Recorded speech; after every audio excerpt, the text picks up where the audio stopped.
You want a free Gsor 1008? Well, you're kinda lucky because it's going to be possible. My next video will feature a link to a YouTube channel and specifically a video of me talking about the Gsor 1008 and obviously doing some openings on the Amazon's channel, from which you will get the chance to get the tank following the simple rules that you will have access to tomorrow by clicking the link in the description that will, I recap once again, be available on the video I will upload on my channel tomorrow. So hopefully, may the luckiest win. Bonjour everyone, Pantoufleee here today for a new video in which we are going to take a look at the Gsor 1008, a tank that is available into the game right now through crates. Unfortunately or luckily for you, it comes with charms, which means that if you try to get the tank and open 25 crates, you will get it guaranteed. But 25 crates is still crazy expensive because it represents more than 30,000 gold, which is equal to roughly 70 euros if you use the right reductions, etc, etc. And trust me, 30,000 gold for just a new tier 8 is just too much. But are the statistics really worth 30,000 gold? First of all, if we take a look at the gun, I'm gonna tell it straight away, I love it. I love it because the TPM for tier 8 is really nice. The gun dispersion, even if it's not necessarily the best, you can switch to the refined gun in order for it to be better. If you do so, you have a crazy accuracy with an amazing magazine reload time of only 15 seconds. And on top of that, having only 2.5 seconds between shells means that you can inflict 700 damage within 2.5 seconds, which is something not neglectable. But at the same time, it does the same as a nice U152. Yes, it's only 640 alpha damage, but still. No, what really makes this tank extremely nice is its high explosive hash shell. Because when you feature a whole burst of those shells, you don't get 700 damage per burst. You get 880, so close to 900. And here you do a real difference. But at the same time, it's quite hard for you to penetrate those because you only have 187 millimeters of penetration.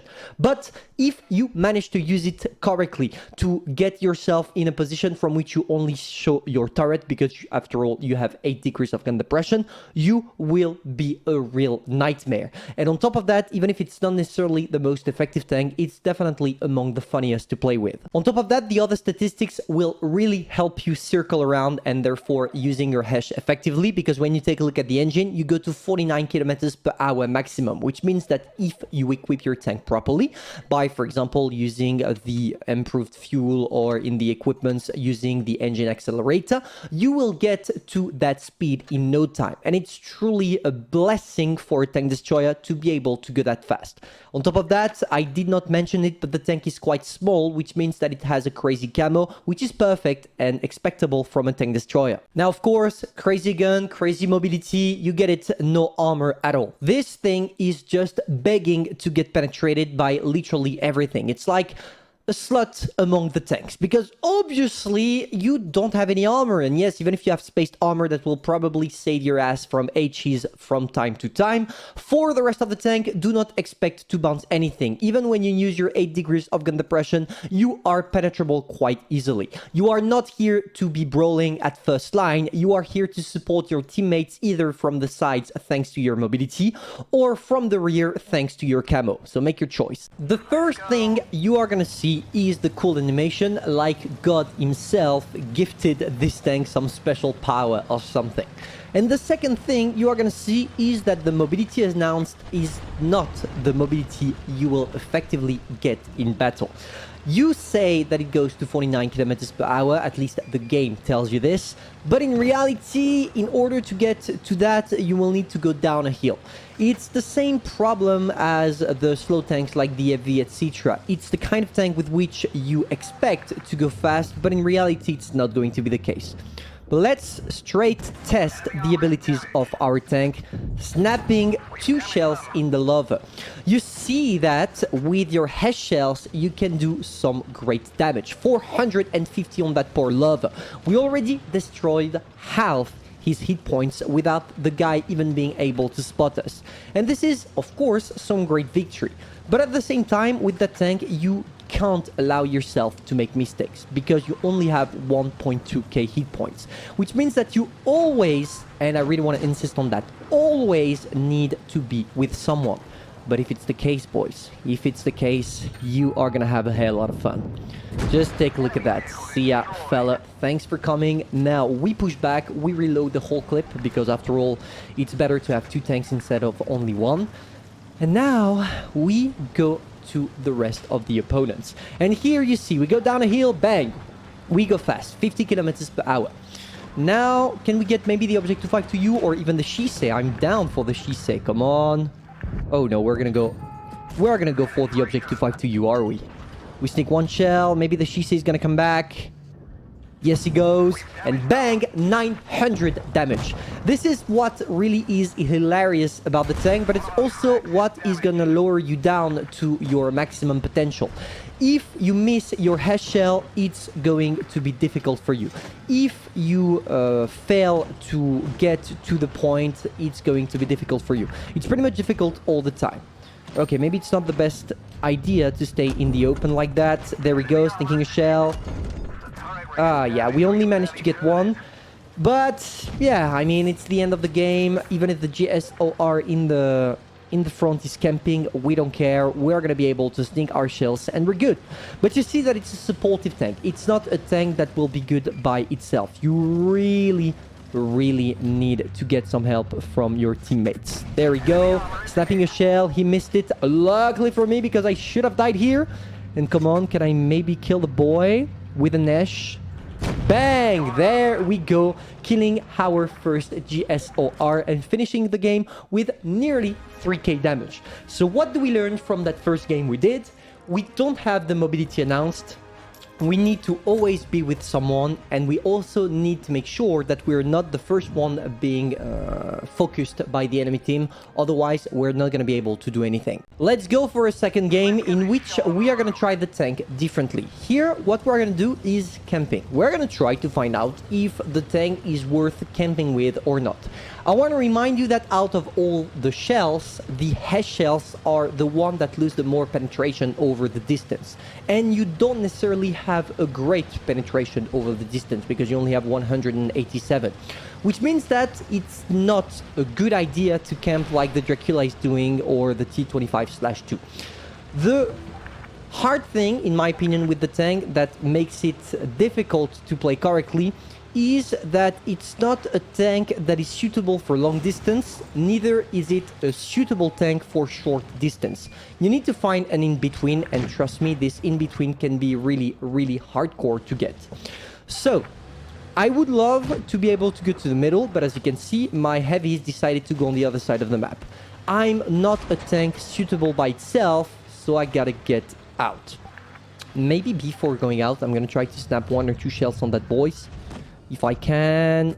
There we go, first shell, maybe a second one, bang, there we go, destroying half the hit points of the Shisei in one go. And now, all we have to do is flying away. We are here to be the ninja, the undercover ninja, undiscovered ninja, call it whatever you want, as long as you're not spotted. Come on, can we... Oh boy, we sneak 1 shell. I'm not gonna try to show myself at all, because there is a Gsor and the Tiger P, and I'm kind of locked here. As long as the Gsor from the other side doesn't move, we are stuck. Not a problem, you're gonna tell me, because hehe, there we go with the Type 62. The guy's probably gonna come back, so we just have to wait for him. Come on. Show yourself. I'm gonna wait. Patiently for you. Doesn't want to? He doesn't want to. Come on. I can't move, and this is one of the problems. If the heavies don't try to push by themselves, there is nothing I can do. So, let's try something a little bit different. We are going to try to attack, but by going around the buildings. And let's see how it goes for us. We're spotted. That sucks. That really sucks. Oh, come on. If I try to go there, am I gonna get spotted? There is probably the Gsor waiting for me. Oh. There we go. There we go. Perfect. There we go, boys. We killed the fella. Now we are reloading. And once again, we are a support tank. We're going to be able to kill the defender probably. If he goes around. Can we sneak a shell here? Am I going to try it? No, I'm not going to try it. I'm not going to be able to penetrate the boy. But at the same time, I want to be able to. Oh, mistake. Rookie mistake, boy. There we go. Hiding again. So what do you learn from this replay? I am at the line, the fine line between playing too aggressively and playing just the right amount of aggressivity. Because right now, what you are seeing is a Gsor that is not focused by the opponents. And of course, when you're not focused, you have the possibility of snapping some crazy shells like I'm currently doing. But at the same time, if nobody watches me, I'm a deadly weapon. I want to remind you boys, I have the possibility of, as you saw, one-shotting a freaking SU-152 in one go because I have HESH shells. And if you use it at medium range, you just do what you have to do. Okay, now we can play aggressively because after all, even if I take a shot from that 30, we don't care. We are gonna head... We are heading to the ace tanker. In my opinion, we're gonna get it. No problem. Can I penetrate the boy?